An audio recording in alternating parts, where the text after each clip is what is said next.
Human trafficking is when a person causes another person to engage in labor, prostitution, or any sexually explicit performance by using force, fraud, or coercion. It happens in your lower income communities, it happens in your suburban communities as well. There is no restriction on this type of recruitment process. They look for individuals that, like I said, low self-esteem, lack confidence, and those individuals could be in lower income households or higher income households, and they're very good at targeting them. So it doesn't matter where, if it's the suburbs or an urban neighborhood. They're reaching out online through the internet, through social media, whether it be Facebook, Twitter, and other social media outlets. That's the most common that we see. They've also, the traditional way, just meeting them at the mall, meeting them outside of a school, meeting them at the bus stop. The trafficker will meet the victim in one of those outlets that we discussed and establish maybe like a boyfriend relationship. Hey, darling, I'll take care of you, I'll love you, I'll fill whatever void that it is that you're missing. It could be a father figure, it could be a boyfriend, and it's kind of like a pot of boiling water. They slowly turn up the heat. And once they establish that relationship, they'll begin to introduce ideas of like, hey, maybe you should try this, maybe you should try that. And just introducing different sexual ideas and get into their minds that, law enforcement is the enemy. Get into their minds that you have to do this for me because you love me, you have to pay me back. Whatever form of manipulation they could use. And that individual, that female victim, believes this person that she believes that she loves and trusts, so, why not? It's just a little bit, but the trafficker usually expands those boundaries to the point where the victim is engaged in prostitution or doing some other sexually explicit performance. They're under the guise of this trafficker's so-called love, that they don't see that people are trying to help them. And one thing is, they don't self-identify as victims. They don't see themselves as, hey, I'm a person being trafficked for sex. They see him as typically my boyfriend, saying, oh, he's just mad at me, or this is what I need to do. They're just sometimes to the point that they're so deep in this relationship, embedded into this relationship, that they have a warped sense of loyalty, and it's very difficult for them to break that and get out. But for those that do, it's sometimes a lengthy process that takes a realization on the victim's part, and once that happens, it takes counseling, and it takes family and friends to help them out of that lifestyle. Have a good communication with your child. Ask questions. Just make sure that you're just watching out for the signs. And the isolation, maybe they're hanging out with an older guy or older peers, new clothing, new jewelry, that's well out of the family's budget. So just keep an eye out for that. The trafficker will keep the victim kind of in a secretive manner. Say, hey, don't tell anybody, don't tell law enforcement, this is just between you and me. So just stay observant and stay vigilant. Someone can find help through, there's a multitude of resources out there. One being Streetlight USA. From a law enforcement perspective, we use Streetlight USA quite a few times. It's a residential center where they house juveniles 11 to 17 years old and help them rebuild their lives and just give them some sense of normalcy. When I got to Streetlight, it just felt different from right when I walked in. I was still scared and nervous, and once again, I was in another placement, but just the home-like atmosphere and, seeing a real-looking home, seeing real things around me made me feel comfortable and ease into it better, as well as the staff were all loving and welcoming, and just feeling the love and feeling the care that I think all of us need. And the education we got there, the career development we got there, and not just for 30 days, not just for, okay, you completed your task, now you're good to go. The fact that they're in it until you are better, the fact that support you no matter how long it will take. Some girls it only takes 9 months, some girls it takes 2 years. No matter how long it takes, they want you to succeed, they want you to survive and make it through. And I really think that the people at Streetlight, the staff at Streetlight, don't just work there. They don't just work there to have a job. They don't just work there to make an income. They work there to save girls. They work there to save lives.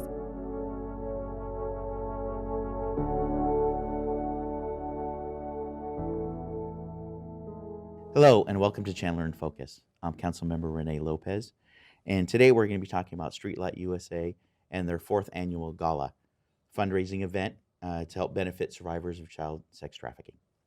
My guest today is Lea Benson, the President and CEO of Streetlight USA. Welcome.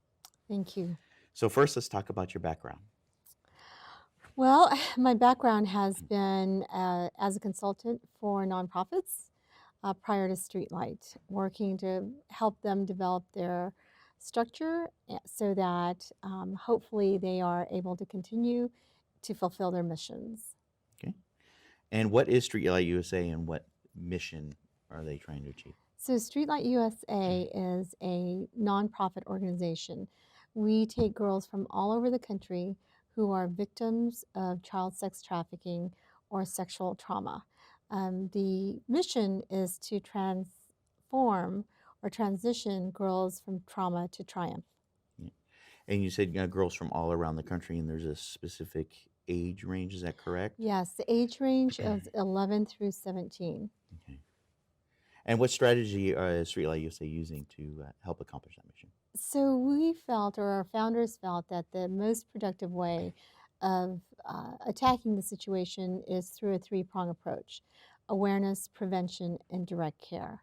And so what that means is awareness is educating the community about the realities of the trauma that these girls experience, sharing those moments and experiences with the public so that they really understand the extent of this issue.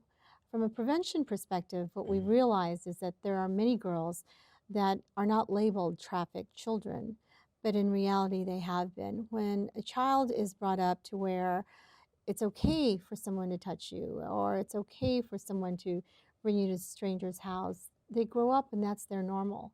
And what they don't realize is it's actually abnormal. So why and how did you become involved in Streetlight USA? You know, it's amazing how the new generation of kids are very community-minded. That is, you know, the wonderful thing about the new generation coming up. So I was home one day and my goal was to leave the nonprofit world, being the eldest and having to take care of my parents.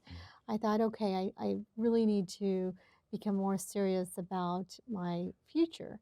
And my son comes home and says, "Mom, have you heard of Streetlight?" And I said, "No." And he says, "I really think you should be involved."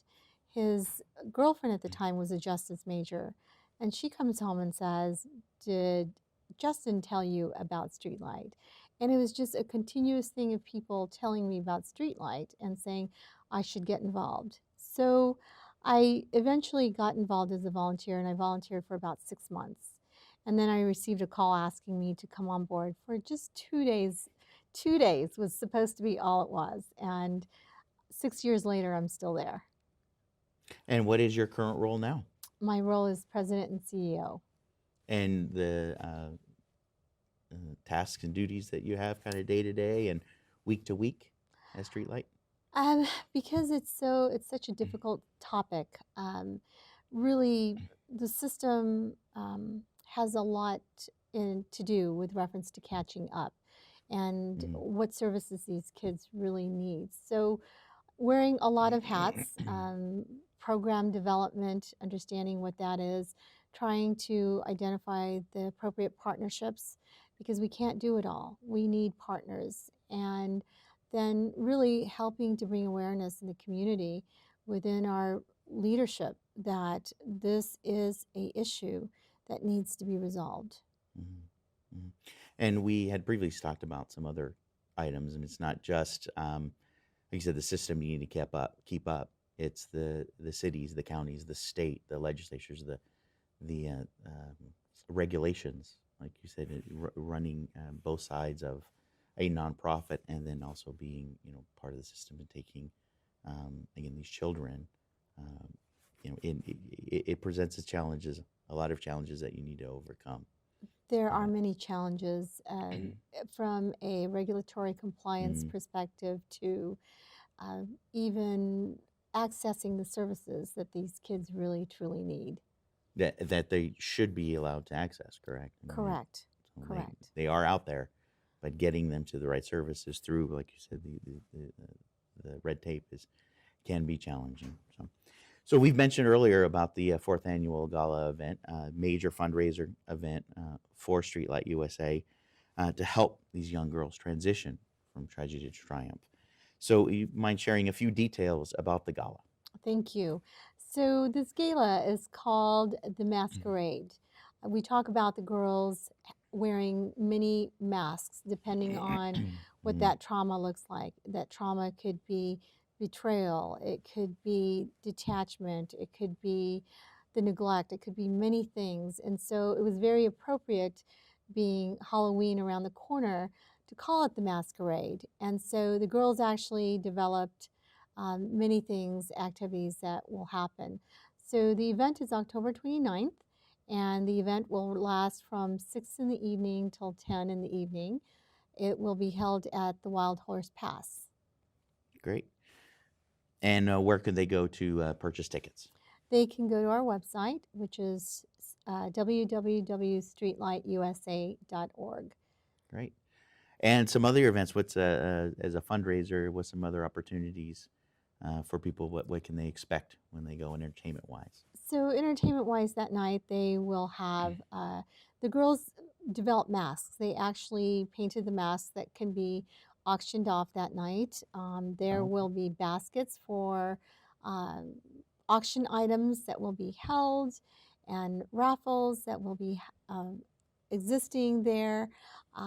And so I'm not sure what other activities will exist that night, but the organizers are busy at work right now, creating lots of fun things that will occur. Yes, I was there last year when I attended the event, and we had somebody there from the comedy club that's here in downtown Chandler, and provided a lot of entertainment, a lot of laughs. I don't know if they're going to be coming back this year, but again, I believe that it's a great event for people to attend in order to help provide funds and help you accomplish your mission, as I mentioned.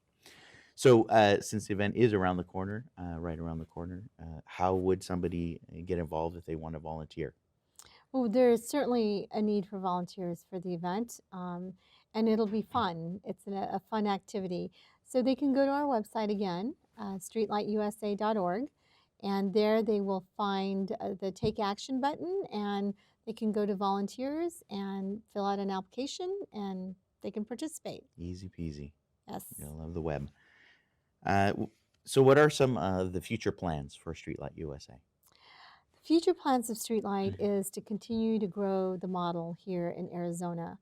Although we take kids from all over the country, it doesn't necessarily mean, from a national perspective, that national means you have to have a place in different sectors. The key is to create a sound model. And we are looking to possibly develop homes in the East Valley as well. And so the concentration for home is going to be Arizona. Okay, great. And how can somebody become directly, and we've talked about the gala to volunteer, but how would somebody become directly involved with Streetlight USA if they wanted to help out? Well, we certainly need a lot of financial support. And so when we talk about investments in the future and investments in the community, Streetlight needs investors, people who are committed to seeing children come out of the life, individuals, community leaders, business leaders who need to become educated about the issue, that this doesn't just happen in foreign countries. It happens right here in our backyard. It's very simple for these children to be able to be captured. It's not a process normally that happens immediately, but making sure that they are lured into the process is the key. and that they can't turn back. We as parent, I'm a parent, and I have boys, but I worry about them just like I worry about the girls, because this type of crime can happen to anyone. It's not just the homeless. It's all sorts of children that this is occurring with. Yeah. And you mentioned earlier too that Streetlight USA is a safe haven for them, for these young girls to go to help transition out of that tragedy. And you had mentioned that it not just awareness, but you're accounting for that full cycle to help educate and bring them back into society. Not awareness is great, and there's a lot of awareness programs out there.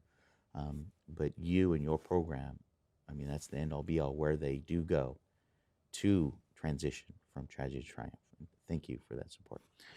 With only a few minutes left, anything else you would like to add? Streetlight USA is part of the foster care system.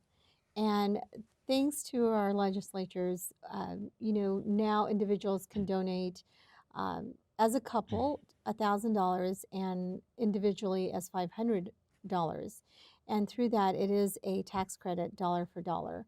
And so we're hoping that the community will get to know about Streetlight and actually donate to it, as well as tell others that their donations would qualify for the Arizona foster care tax credit.